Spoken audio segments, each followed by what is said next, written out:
or a cup with something in it, or a white curtain rippling, or else a hand. Also the mellow lamplight in that antique tent, falling on beauty, fullness, bodies entwined and cherishing, then flare up, and then gone. Mirages, you decide. Everything was never. Though over your shoulder, there it is, your time laid out like a picnic in the sun, still glowing, although it's night. Don't look behind, they say. You'll turn to salt. Why not, though? Why not look? Isn't it glittery? Isn't it pretty back there? Passports. We save them as we save those curls culled from our kids' first haircuts or from lovers felled too early. Here are all of mine, safe in a file, their corners clipped, each page engraved with trips I barely remember. Why was I wandering from there to there to there? God only knows. And the procession of wraiths' photos claiming to prove that I was me. The faces' grayish discs, the fish eyes trapped in the noon hour flash flare, with the sullen jacklit stare of a woman who's just been arrested. Sequenced, these pics are like a chart of moon phases fading to blackout, or like a mermaid doomed to appear on shore every 5 years, and each time altered to something a little more dead. Skin withering in the parching air, marooned hair thinning as it dries, cursed if she smiles or cries. Blizzard. My mother, sleeping, curled up like a spring fern, although she's almost a century.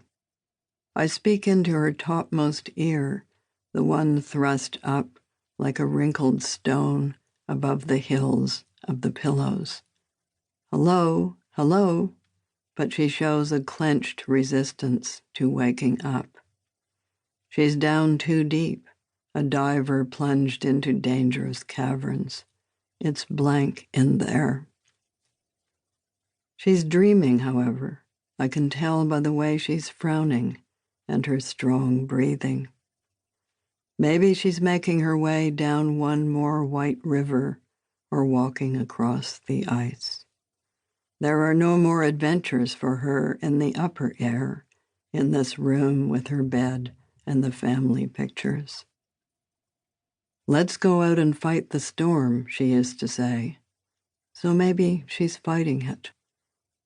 Meanwhile, I watch a spider laying a trail across the ceiling, little dust messenger.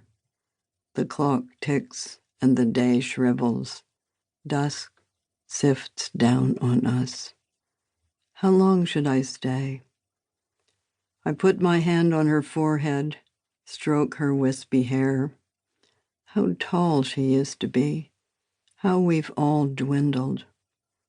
It's time for her to go deeper into the blizzard ahead of her, both dark and light, like snow.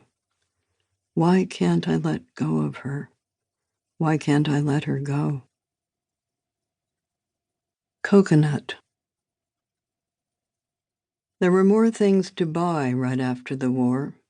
Oranges made a comeback, and black and white morphed into rainbow.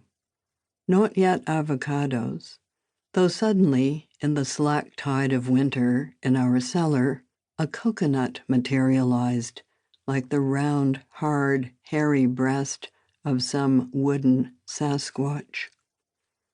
Why the cellar? That's where the axe was. We drove a long steel nail into each of the 3 soft eyes and drained out the sweetish water. Then we stood the globe on a block and hacked it apart.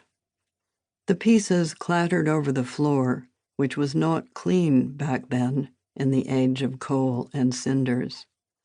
First taste of sheer ambrosia, though mixed with ash and the shards of destruction.